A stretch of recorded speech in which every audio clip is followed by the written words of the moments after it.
ወይቤላ እግዚ ኢየሱስ ብሲቶ ምንት ያበክየኪ፣ አንቺ ሴት ምን ያስለቅስሻል አላት ይላል የትምህርታችን ርዕስ። በዮሐንስ ወንጌል ምዕራፍ 20 ተራ ቁጥር 15 ላይ ተጽፎ እናገኘዋለን። ኃይለ ቃሉን የተናገረው አምላካችን ኢየሱስ ክርስቶስ ነው። ኃይለ ቃሉም የተነገረላት ጌታችን ኢየሱስ ክርስቶስ በዚህ ዓለም መጥቶ ሳለ ንብረቷንና ቤቷን ጥላ ስለ ኃጢአቷ እያለቀሰች ለተከተለችው ለአንዲት ሴት ተነግሯል። እንግዲህ የጻፈልን ከ12ቱ ሐዋርያት ወይም ከ4ቱ ሐዋርያት የሚሆን የጌታ ደቀ መዝሙር ንጹሕና ድንግል ካህን ተብሎ የተመሰገነ ከሁሉም ልዩና ንጹሕ የተባለ ፍቁረ እግዚአብሔር ተብሎ የተገለጸለት ፍቁረ ኢየሱስ ተብሎ ጌታችን ኢየሱስ ክርስቶስ የመሰከረለት ንጹሕ ድንግል ብቸኛው እስከ መስቀል ስር የጌታ ፍቅር አገብሮት ለፍቅሩ ጓጉቶ አይሁድ ምቀኛዎች ሲሰቅሉት ከመስቀሉ ስር ሆኖ እንባውን ሲያነባ የነበረ ዮሐንስ ነው የጻፈው። እንግዲህ ይህ ኃይለ ቃል የሚያመለክተን አምላካችን ከዚህ ዓለም ለድነተ ዓለም ወደዚህ ዓለም ሲመጣ ኃጢአትን እያስተሰረየ ጎድጓዳውን እየሞላ ጎባጣውን እያረታ የተጣመመውን እያቀና ለሁሉ ባደረግነው ነገር ሁሉ ካሳ እየፈጸመ በሚሰራበት ወቅት ይህች ሴት ያኔ ጌታችን ኢየሱስ ክርስቶስ በነበረበት ወራት ኃጢአቷ የበዛ እጅግ ኃጢአተኛ የነበረች በኃጢአት ጉድጓድ የወደቀች በኃጢአት ምክንያት የታሰረች በኃጢአት ባህር የጠለቀች ነበረች። ከዕለታት አንድ ቀን እግዚአብሔር አነሳሳትና የሰው ልጅ እንደወደቀ የማይፈልግ አምላካችን የሰው ልጅ ለማዳን መከራ የተቀበለ ከሰማየ ሰማያት የወረደ ሕፃን ሳለ የሚፈልጉት ምቀኛዎች እነሱን ልመቀኝ ሳይል በ2 ዓመቱ ስደትን ያየ የግብፅን በረሃ በእናቱ ጀርባ ላይ ሆኖ ራብን ያየ የደከመ የተጠማ እንደከፈሉ ልክፈላቸው ሳይል አገሩን ኢየሩሳሌምን የተወለደበትን ለቆ ወደ ግብፅ በረሃ የወረደ ለሰው ልጅ ጥፋት የማይፈልግ ለሰው ልጅ ድነት የመጣ ሰውን ለማዳን ነውና የመጣ ኃጢአቷን የማይፈልግ እርሷን ግን የሚፈልጋት በኃጢአቷ ምክንያት ወርቃ የማትቀር ከዕለታት አንድ ቀን አንዲት ነገር ታወሳት። የታወሳት ነገርም ሁሉንም የመልኳን ውበቷን ደምግባቷን ስታስታውል አካሏን የሚያሳይ መጽሔት ዘርግታ ወይም መስታወት ያንን ዘርግታ ስታይ አይ እና ይሄ ሁሉ ነገር እኮ ፈራሽ ነው በስባሽ ነው፣ ምን ይሆናል ዘመን ይገድበዋል፣ የሰው ልጅ በዚህ ምድር ቢያጌጥ ምን እርባና አለው የሚል በሰውነቷ ላይ በሊናዋ ላይ ተመላለሰባት። በዚህ ምድር ኃጢአት ብሰራ ደስ ብሎኝ ብኖር በልቼ ጠጥቼ ባይለ ጸጋ ሁኜ ብኖር ስንት ዓመት እቀመጣለሁ እና ሞት የለ ይህን ገለየን እኮ አፈር ይበለዋል የሚል በልቦናዋ ታወሰባት። ምን ማድረግ አለብኝ አለች። አይ በዚህ ምድር ኢየሱስ ክርስቶስ የሚባል የሰውን ኃጢአት የሚያስተሰርይ ከድንግል ማርያም ከሚሏት የተወለደ የሰውን ኃጢአት ያስተሰርያል አሉ። እስቲ ሂጄ ከሱ ዘንድ ልማለል ላልቅስ አለች። ስትጀምረው ቤቷን ዘግታ ቆልፋ ስትወጣ ሰይጣን ከመንገድ ተቀምጦ ወልተሽ ነው ይላት ጀመረ። መልስ አልሰጠችው። አይ አንቺማ ብዙ ወርቅ ልትቀበይ ነው የምትሄጂው፣ ብዙ ብር ልትቀበይ ነው የምትሄጂ፣ አንቺ ብር የሚሰጥሽ ኑሮ ነው። እንዳሁን ቀደሙ ዝሙተኛ እስከሆንሽ ድረስ ኃጢአተኛ ነሽና የምታታልይበት ብር ልታመጭ ነው የምትሄጂ ወይም ሽቶ ልገዥ ነው እያለ ይከታተላት ጀመረ። መልስ አልሰጠችው። ያኔ መልሳለትና ተከራክራለት ቢሆን በጎን ሰዎችን ሲያስት መጻሕፍትን ሲነገሩ የአባቶቻችን ጥቅስ ከመጻሕፍት ብሉያት ከአዲሳት እየጠቀሰ ያንን እያመጣ ያስታታልና ይሄንን መልስ ያለ መስጠት ዘዴ ተጠቀመችበት። ከጌታችን ኢየሱስ ክርስቶስ ስትደርስ በ300 ወቄት የተገዛ ሽቱ ይወስዳ እንባዋን እያነበይ ከእግሩ ስር ወድቃ በእንባዋ እግሩን እያጠበች ተማለለችው፣ ተማጸነችው። ከዚህም በኋላ በእንባዋ ይቅር አላትና አምላካችን ይቅር አላት። የይቅርታ አምላክ ነውና ይቅር አላት። ኃጢአትሽ ተሰርዮልሻል፣ ዳግም እንዳትበድይ። ከእንግዲህ በኋላ ወደ ኃጢአት አልመለስም፣ ከእንግዲህ ወደ ኃጢአት አልመለስም፣ ወደ ኃጢአት ባሕሪ አልሄድም፣ ከነበርኩበት ከእንግዲህ አልመለስም፣ የአንተ አገልጋይ ሁኜ እስከ ዕለተ ሞቴ እኖራለሁ እንጂ ብላ ሐዋርያትን እየተከተለች ወንጌልን እየሰማች ታምራቱን እያየች ድውይ ሲፈውስ፣ ለምጻሙን ሲያነጻ፣ አፋቸው የማይናገሩትን ዲዳዎችን ሲያናግር እየሰማች ወንጌልን ቁጭ ብላ 3 ዓመት ከ3 ወር ተማረች። ወደ ኃጢአቷ ተመልሳ አልሄደችም። ምክንያቱም ያኔ ስትሄድ የዚህ ዓለም ኑሮ መውጣት መውረድ ያለበት የዚህ ዓለም ኑሮ ድካም እስከሆነ ድረስ በኃጢአት እስከ መቼ ድረስ እኖራለሁ? በኃጢአት ወድቄ እስከ መቼ ድረስ እኖራለሁ? የኃጢአቴ በደል የሚቆርጥልኝ አምላካችን ቅዱስ እግዚአብሔር መሆኑን አውቃ በቁርጥ ልቦናዋ በቁርጥ ሕሊናዋ ወጣ የሄደች፣ ለሰይጣን አንዲት ቃል እንኳን ሳትመልስ ወጣ ሄደች። ከመንገድ ላይ ቆይቶ ብዙዎችን ወደ ጉድጓድ የከተተው በሽንገላ ቃላት እየመጣ ብዙ ጊዜ ሰዎችን ሲያስት በመልስ እየመለሰ አፉን እያለሰለሰ መልካም አስመስሎ እናቴ ሔዋንን ያሳተ እኔንም ያስተኛል አልመልስለትም ማለት። ያኔ ሔዋን ድል የተነሳችበት ምክንያቱ ባትመልስለት ነበር። ባትመልስለት እንደ ማርያም መግደላዊት ዝም ብለው ሄዳ ቢሆን መልሱን የት ያገኝ ነበር? በገነት ስትኖሩ ለምንድን ነው እንዴት ነው ሆናችሁ የምትኖሩት? አዛኝ እኮ ነው የሚመስል። ክፉ ሰው ለመጀመሪያ ጊዜ የእናንተን የልቦናችሁን ነገር እስኪያውቅ ድረስ አፉን እያለሰለሰ እንደ ማርና እንደ ወተት እንደ ቅቤ አፉን ለስላሳ አድርጎ ይመጣል። አፉን ለስላሳ አድርጎ የእናንተን የልቦናችሁን እስክትነግሩት ድረስ ነው። እንደው በዚህ ምድረ በዳ ስትኖሩ እንደው ምን እየበላችሁ ነው የምትኖሩት? እንደው ምንድነው የታዘዘላችሁ ሳለ እንግዲህ የጎደለውን የሚሞላ መስሎ ያኔ አፉን ለስለስ አድርጎ ሲነግራት አይ እኛ እኮ በገነት የምንኖረው ከጸበለስ በቀር ሌላውን ብሉ ተብለናል፣ ጸበለስን ግን አትብሉ ተብለናል የሚል መልስ ስትሰጠው የአባቶቻችን መጻሕፍት መጥቀስ ጀመረ። ሰው አልፎ መጽሐፍ ቅዱሶችን ልብ በሉ፣ በዛሬም እንኳን ታገኛቸዋለህ አሉ። ስትወጡ አልፈው ማጥመጃ ቃላትን ይዘዋቸዋል። ማጥመጃ ቃላትን ጽፈው ይዘዋቸዋል። በዚያች ማጥመጃ ቃል አይ አይደለም ጸበለስን እኮ የከለከላችሁ ልትሞቱ ሆኖ አይደለም፣ እንደሱ አምላክ ልትሆኑበት። እንግዲህ የሚገርም ቃል ነው። እንደሱ አምላክ ስለምትሆኑ ስለሚያውቅ ነው እንጂ አይ ጸበለስን ብትበሉ የምትሞቱ አይደለም ሲላት መልስ ደጋግማ መለሰች። በዚህ ሰይጣን አጥምዶ ከነበረችበት ወጣለች። ስለዚህ በዚያ ሁሉ በአንድ ሰው ምክንያት 5500 ዘመን የሰው ልጅ በፍዳና በኃጢአት በሰይጣን ባርነት ወይም በሰይጣን ተገዥነት ቆይቷል። እርሷ ግን መንገድ ላይ ሄዶ ሲከታተላት አይ እናቴ ሔዋንን በዚህ ምክንያት ነው ያጠመዳት አልመልስለትም ማለት። የተለያየ መንገድ ላይ ስተሩ ገጥሟቸው ያውቅም። በቃ ሁሉም ሰው ስታዩት መጽሐፍ ቅዱስ ጠቃሽ ነው፣ ይጠቅሰዋል፣ ግን በእምነቱ ውስጥ የለበትም። ምክንያቱም ያነቡታል። መጽሐፍ ቅዱስ አይከለከልም ያንብብ።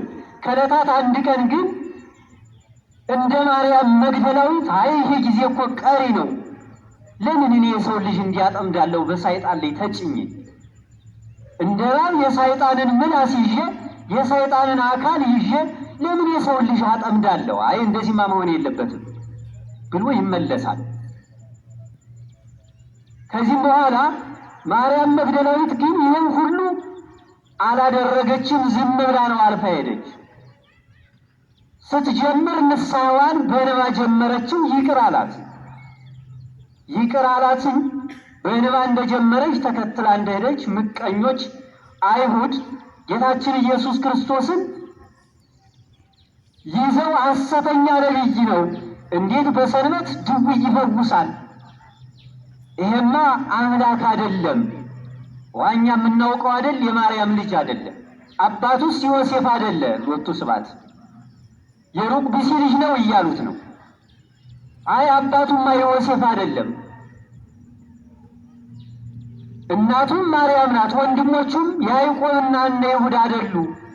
የኛ ቤተሰብ አይደል በገሊላ የተወለደ እያሉ ሴራቸውን ሲያሴሩ ኖሩና ዓላማቸው በአንድ ሰው ምክንያት ተሳክቶ ይዘው እየደበደቡ እየገፉ እያዳፉ እንደ ወንበዴዎችን እየፈቱ አምላካችን ኢየሱስ ክርስቶስን አሰሩ። ከታሰረ በኋላ ለስቅለት እንዲፈረድበት በጲላጦስ አደባባይ አቆሙት። በጲላጦስ አደባባይ አቁመው ተሰቅሎ እንዲሞት፣ የሮም ሕጋቸው ተሰቅሎ እንዲሞት ነውና ተሰቅሎ እንዲሞት አዘዙ። ተሰቅሎ እንዲሞት ታዝዞ ተሰቀለ። አምላካችን ነፍሱን ከስጋው በገንዛ ስልጣኑ ለየ። ከለየ በኋላ ወደ መቃብር ወረደ። ከመቃብር ሲወርድ ይቺ ማርያም መግደላዊት ወበእሑድ ሰንበት በዕፀት ማርያም መግደላዊት እንዘአዲ ጽልመት፣ ጊዜው ሰንበት ቀን ነበረ። ሰዓቱ ሰንበት ነው፣ ግን አልነጋም። ገና ጎህ ሳይቀድ ተነስታ ወደ መቃብሩ ሄደች። ወረከበት እብነ ተማፈ መቃብር፣ የመቃብሩ ድንጋይ ተከልቶ እነዚያ እነ ዮሴፍ ገጥመውት የነበረ ድንጋይ፣ ዮሴፍና ኒቆዲሞስ ገንዘው ገጥመውት የነበሩት ድንጋይ ተነስቶ አገኘች። ወሮፀት ማርያም ሀበ ስሞን ጴጥሮስ ወበካልእ እረድ። ያኔ ተነሳችና ደንግጣ ስሞን ጴጥሮስ ወደሚባለው ወደ ሊቀ ሐዋርያቱ ተነስታ ሄደች። ያኛውም ሐዋርያ የሚባለው ዮሐንስ ነው። ወንጌሉን የጻፈው አሁን የምንነጋገርበት ቅዱስ ዮሐንስ ወደ እሱም ሂዳ የጌታችን የኢየሱስ ክርስቶስ መቃብሩ የለም፣ ድንጋዩም ተነስቷል፣ መቃብሩ ተከፍቷል፣ የለም አለቻቸው። ሁለታቸውም እየተሯሯጡ ወደ መቃብሩ ሄዱ። ወንዘ ይረውጹ ክልኤሆሙ፣ እየተሯሯጡ ወደ መቃብሩ ቢሄዱ መቃብሩ እንዳለቻቸው ተከፍቶ አገኙት። ባዶ ነው መቃብሩ። የቆለፉትም ቁልፍ ተከፍቷል። የሚደረገው ጠፋ። ቅዱስ ጴጥሮስ የተገነዘበትንና የራሱን የተሸፈነበትን መግነዙን አየ። አይ ይሄማ በትክክል የለም ብሎ አምኖ ወደ ቤታቸው ሄዱ። ሁለታቸው የሚያርፉበት ቤት ነበረባቸውና አላቸውና ተነስተው ወደ ማረፊያቸው ሄዱ። እነሱ አላስተዋሉም። በሦስተኛው ቀን ከመቃብር እነሳለሁ ብሎ በመጻሕፍት ሲነግራቸው የነበረውን ስላላስተዋሉት፣ ልብ ስላላሉት፣ የተነገሩትን ረስተውት ስለነበር ያኔ ወደ ቤታቸው ገቡ። ወማርያምሰ ቆመት ሀበ መቃብር ሀፋአ እንዘ ትበኪ ወትበኪ። ማርያም ግን ከመቃብሩ ደጃፍ እያለቀሰች ቁማ ነበረ። በእንባ ያስተሰረየላትን አምላክ እስክታገኘው ድረስ እንባዋን እያለቀሰች በመንታ እየሰደደች እንባዋን ከመቃብሩ ቁማ ነበር።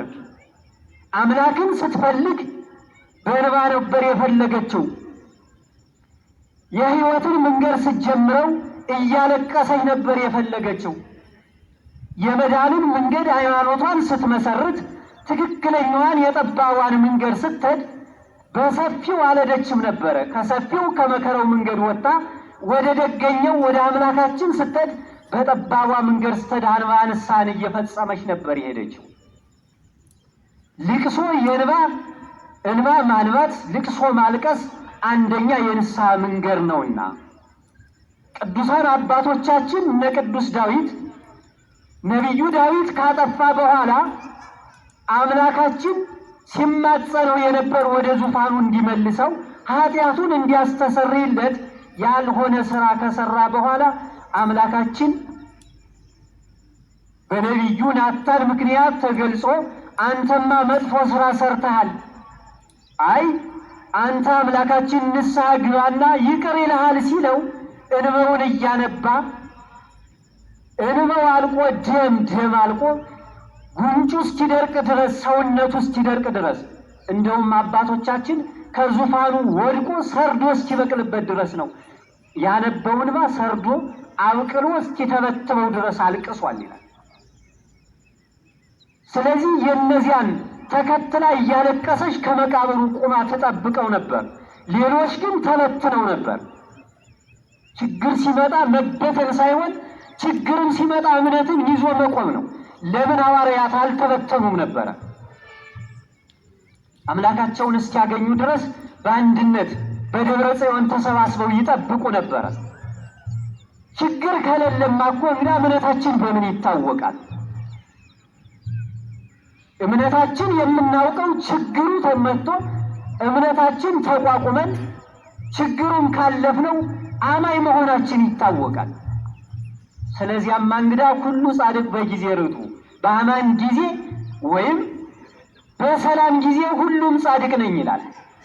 ጻድቅነቱ ሰማዕት ሰማዕትነቱ የሚታወቀው አላውያን ነገስታት ካሉበት ቤት ገብቶ እውነቱን መመስከር ነው። ከተማውን ወጥቶ መንደሩን ትቶ በጫካ ሲንገላቱ የነበሩ አባቶቻችን ለሃይማኖት ሲመሰክሩ ነው። ስለዚህ እንባ ትልቁ የንስሐችን በር፣ የንስሐችን መንገድ፣ የንስሐችን ገመድ፣ የንስሐችን ቁልፍ አንደኛው እንባ ነው። ተገቢ እንባ ከእግዚአብሔር የሚያደርሰን ዋነኛው መንገዳችን ነው ማለት ነው። 215 ዓመት በፈርዖን እጅ ሲቀጠቀጡ የነበሩ እንዳሁኑ እንደ ዘመናችን ሲቀጠቀጡ የነበሩ በፈርዖን እጅ በራሔል በአንዲቷ ምስኪን ሴት በራሔል ምክንያት ሰቆቃ በደረሰባት በተገፋች ልጆቿን ከጭቃ ጋር አብራ የረገጠች በአመፀኞች ወልዳ መሳምና መታቀፍ በጀርባዋ ማዘል ሲገባት አብረሽ ትረግጫለሽ የሰው ደም ግንብ ያጸናል ተብላ በጨካኞች ሲፈረድባት የነበረችው ሴት እንባዋን እንዲያርጋ ወደ ሰማይ ረጨችው። እንደ ራሔል ያለ ሴት አንድ ደግ ወይም እንደ ሙሴ ያለ አንድ ደግ ሰው ጠፍቶ ኢትዮጵያ በጨካኞች እየተቀጠቀጠች ዓለም ምንም በማያውቁት በጨካኞች እየተቀጠቀጠች ሕፃናቶች እየተረገጡ ሽማግሌዎች እየሞቱ እናያለን። ምክንያቱ የፈርዖን ዘመን ነው። አሁንም አልተቀየረም። እንባችን በትክክል አልቅሰን በዚህ ሰማይ የእስራኤል አምላክ የለም ወይ ብላ በዚህ ሰማይ የእስራኤል አምላክ በእውነት የለም ነውስ አለ? ልጆቿን መንታ ልጆቿን ከጭቃው ጋር የጠቀጠቀች ሴት ወደ ላይ ስትረጨው ሰማይኩ ገሃሮሙ ለእስራኤል ወወረድኩ ከማዕድኖሙ የእስራኤልን ጩኸታቸውን ሰማው። 215 ዓመት ሲያለቅሱ የነበሩትን እንባ እንደ ግራንጣ ስንጣቂ ጠብ እንደምትል ያቺ መንበረ ጸባዖት ደርሳ ሙሴን ልኮላቸው ባሕረ ኤርትራን ተሻግረው ምድረ ርስት እንዲወርሱ ሆነዋል። በእውነት እንደ ሙሴ ያለ መሪ ይስጠን እግዚአብሔር። ማልቀስ ያስፈልጋል። የፍርሃት ልቅሶ ሳይሆን ከልባችን ወደ እግዚአብሔር ማልቀስ ያስፈልጋል። ወደ እግዚአብሔር የምናለቅስ ከሆነ ለእግዚአብሔር የሚሳነው የለም። ያን ያህል ዘመን ሲቀጠቀጡ የነበሩት በአንዲት ምክንያት ነው የዳኑ። እኛንም ምክንያት ፈልጎ በአንድ ደግ ሰው ያድነናል። ሳይጨነቁ ወደ እግዚአብሔር ማልቀስ ነው። ይቺ ሴት ስታለቅስ የነበረ ለምንድን ነው? ከዚህ ሁሉ ወስዳ ነው። ራሔል እኮ ስታለቅስ የነበረች አምላኳን ፈልጋ ነው ግፏን ይቅር እንዲላት። ይቺ ሴት ደግሞ አምላኳን በዓይኗ አይተዋለች። 3 ዓመት ከ3 ወር ወንጌልን አስተምሯታል። ኅብስት ተበርክቶ በልታለች። አልዓዛርን ሲነሳ አይታለች። ለምጻሙ ሲድን አይታለች። ዕውራን ሲያበራ አይታለች። ስለዚህ ራሔልማ ገና በኦሪት እንደዚያ ያለቀሰችው ማርያም መግደላዊትማ እንኳን ማልቀስ ቀርቶ ስጋዋን እየቆረጠ ለአሞራ ለምን አትሰጥም? ስለዚህ እኔ አምላኬን ሳላገኝ አልሄድም አለች። አልሄድም ከመቃብሩ ዘንድ ቆመች። ወእንዘ ትበኪ ተሐውፅ ውስተ መቃብር፣ መቃብሩን እየጎበኘች ከዚያ ላይ ቆመች። እዚያ ዘወር ብትል ወሬት ክልኤተ መላእክተ በጻድው አልባስ፣ ነጫጭ ልብስ የለበሱ 2 መላእክት ከጌታችን በመቃብሩ በራሱና በግርጌውና በራሱና በስተግሩ ገጽ በታችና በላይ ቆመው መላእክትን አየች። ያኔ መላእክት አንቺ ሴት ምን ያስለቅስሻል? ሙነሽ ነው የምታለቅሽ አሏት። ምንድነው የምትፈልጊው? ምንድነው የምታለቅሽ አሏት። አይ እኔማ ጌታዬ ኢየሱስ ክርስቶስ ጠፍቶኝ መቃብሩም ተከፍቷል። የወሰደውን ሰው ብትነግሩኝ ሽቱ ልቀበው ይዤ መጥቼ ነበር። አይ አታልቅሽ፣ ክርስቶስ ተነስቷል፣ አታልቅሽ አሏት። አይ እኔማ ሳላገኘው አምላኬን ከዚህ ሸሸት አልልም አለች። ከመላእክት ጋር እየተነጋገረች እያለች ወተመይጠት ድሬሃ በኋላዋ ዘወር ብትል አምላካችን ኢየሱስ ክርስቶስ ቆሞ አየችው። የዚህን ጊዜ መላእክት ለምን ታለቅሻለሽ ያሏትን ደገመና አምላካችን ኢየሱስ ክርስቶስ አንቺ ሴት ምን ያስለቅስሻል? ማንንስ ትፈልጊያለሽ አለ። አምላክ መሆኑን አላወቀችውም ነበረ። ጌታችን ኢየሱስ ክርስቶስ ለሚገለጽለት ሰው በሕፃን አምሳል ይገለጻል፣ በአንበሳ አምሳል ይገለጽለታል፣ በነብር አምሳል ይገለጽለታል፣ በተለያየ በእንስሳቱ አምሳል ሁሉ ይገለጻል አምላካችን። እሷን ግን አይ እሷ አልሆነም ብላ ባልጠበቀችው ጊዜ ዘወር ስትል በኋላዋ ቆማ አየችው። ለምን ያስለቅስሻል? ምንድነው የምታረጊው? ከዚህ መቃብር ላይ ቆመሻል አላት። በዚህን ጊዜ አይ እሷ የመሰላትን ያንን ገነቱን አትክልቱን ያንን አካባቢውን የሚጠብቅ ዘበኛ ነበር የመሰላት። ስለዚህ ዘወር አለችና እንዴት ለፍቅሩ እንደምትሳሳ መላእክትንም ሐዋርያትም ሲበተኑ አልተበተነችም። መላእክትም ይህን ቃል ሲመልሱላት አይ እናንተ ወስዳችሁት ከሆነ ንገሩኝ፣ አምላኬ ያለበትን ንገሩኝ፣ የወሰደውም ሰው ንገሩኝ፣ ያኖራችሁበትን ቦታ ንገሩኝ አለቻቸው። ጌታችንም ተመልሳ ምን አለችው? አይ አምላኬ ኢየሱስ ክርስቶስን አንተ እንደሆነ የደበቅከው ወይም ወስደው ከሆነ የወሰደም ካየ ንገረኝ፣ ሽቱ ልቀበው መጥቻለሁ አለች። ሽቱ ልቀበው መጥቻለሁ። ስለዚህ ምን ያስለቅስሻል አላት አምላካችን። ቀደም በንባ ስለፈለገችው አሁንም በንባ ፈለገችውና አምላካችን ቅዱስ እግዚአብሔርን በንባ አገኘው በኋላ። ስለዚህ አንደኛው ዋነኛው መንገድ አባቶቻችን የነበሩበትን ሰዓት ነግሬያቸዋለሁ። በንባ ይፈልጉት ነበር። ስለዚህ በንባ አገኘችው መልሳ። ቀድሞ በንባ ሂዳ ኃጢአቷን አስተሰርዩላታል። አሁንም ደግሞ ከመቃብር የተነሳ አምላካችን መቃብርን ድል አድርጎ የተነሳው በመጀመሪያ ጊዜ ለማርያም መግደላዊት ተገለጸላት። ምን ስለሆነች? ከመቃብሩ ቁጭ ብላ በንባ ስለፈለገችው። ይሄ ነው ዋነኛው የንስሐችን መንገድ ይሄ ነው። የንባውን መንገድ አባቶቻችን ከፋፍለው የምናለቅስበትን አስቀምጠዋል።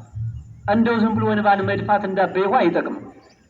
ፍቅርን ይዞ ትሕትናን ይዞ ዋና ቁርጥ ሐሳብን ይዞ ነው ማልቀስ። እኔ በዚህ ዓለም ወንድም የለኝም ብቻዬን ነኝ ብለው አባቶቻችን ማልቀስ አይገባም። እንደ ወንድምማ መላእክት እኮ አሉ፣ ጻድቃን ሰማዕታት አሉ። አላየህም እንዴ? ከዚህ ዓለም ተነስቶ ብቻውን በተወለደ በ6 ወሩ ዮሐንስ መጥምቅን እናቱ በበረሃ ስትጥለው ወንድም ኑሮት ነው እናት ኑረው ነው? ወይስ አባቱ ኑሮት ነው? አባቱ ዘካርያስንም ጌታችን ኢየሱስ ክርስቶስን በሕፃንነቱ የሚሹ ምቀኞች የሄሮድስ ሰራዊት አንገቱን በሰይፍ ገለውታል። እናቱም በመንፈቁ ሙታለች። በበረሃ የወደቀውን ማን የመገበው? ልብ አትሉም እንዴ? አባትማ እንዳትል አባትማ ሥላሴ ያሉህ። ዮሐንስ እኮ ብቻውን ያደገ፣ እናትማ ድንግል ማርያም አለች። እንዴት አምላክን የወለደ ለአንተ እናት አትሆንም ወይ? ሰማይና መሬትን የፈጠራት ኪሩቤል ሊነኩት የማይቻል ሊቀርቡት የማይቻለውን ዓለምን በመሃል እጁ የያዘ የ15 ብላቴና አድርጎ ድንግልን አዘጋጅቶ እናቱ ያደረጋት እንዴት ላንተማ እናት አትሆንህም ወይ? ከመስቀሉ ስር እኮ አላስተዋልከውም እንጂ ለዮሐንስ እነኋት እናት ተብሎ ተሰጥቷል። ምዕራፍ 19 ላይ ዮሐንስ ወንጌል እነኋት እናት ተብሎ ተሰጥቷል። ስለዚህ ለአንተም እናትህ ናትና ልጆችሽ እያቸው ልጆችሽ ተብሎ ደግሞ ለእኛ ተሰጥታለች። እኛም ልጆች ነን፣ እሷም እናታችን ናት። ስለዚህ እናት የለኝም ብሎ ማልቀስም አይገባም። ርስት ጉልትሳ ብትፈልግ መንግሥተ ሰማያት አለች። ቅዱሳን ርስትና ጉልት ከአባታቸው ከእናታቸው እንደው ተክለ ሃይማኖት እናትና አባቱ የማያርሱ የማይቆፍሩ ይመስላል። ያርሳሉ ይቆፍራሉ እኮ። በዚህ ዓለም እኮ ሲኖር ለስጋው የሚመገበውን ኃጢአት መስራት እንጂ ክልክሉ ማረስ መቆፈር በተገቢው መነገር የተዘጋጀ ነው። ይሄ ክልክል የለውም። ዋናው ነገሩ ይሄ ሌላ ውስጥ ማድረግ፣ ሰውን ማጭበርበር፣ ትርፉን ያለ ግድ ማድረግ ነው የሚያስኮንነው እንጂ በአግባቡ እኮ መነገድም ማረስም ተፈቅዷል። ስለዚህ ርስት ጉልት አላቸው። ያንን ጥለውት የሄዱት ለምን ይመስላል? መንግሥተ ሰማያት ርስት ጉልት ስላላቸው ነው። ርስት ጉልት መንግሥተ ሰማያት አላቸው። ስለዚህ ተገቢው ልቅሶ እግዚአብሔርን ለመፈለግ እግዚአብሔርን ለማግኘት ሃይማኖትን ለማጽናት የቅዱሳንን መዓዛ ለማሽተት ቅዱሳን የተጋደሉበትን ገድላቸውን እያነበቡ በቅዱሳን መመካት የሚያስፈልገው እንባ ነውና ማልቀስ ያስፈልጋል። በዚህ ነው ማርያም መግደላዊት አልቅሳ ቀድሞ ኃጢአቷን ይቅር ያላት።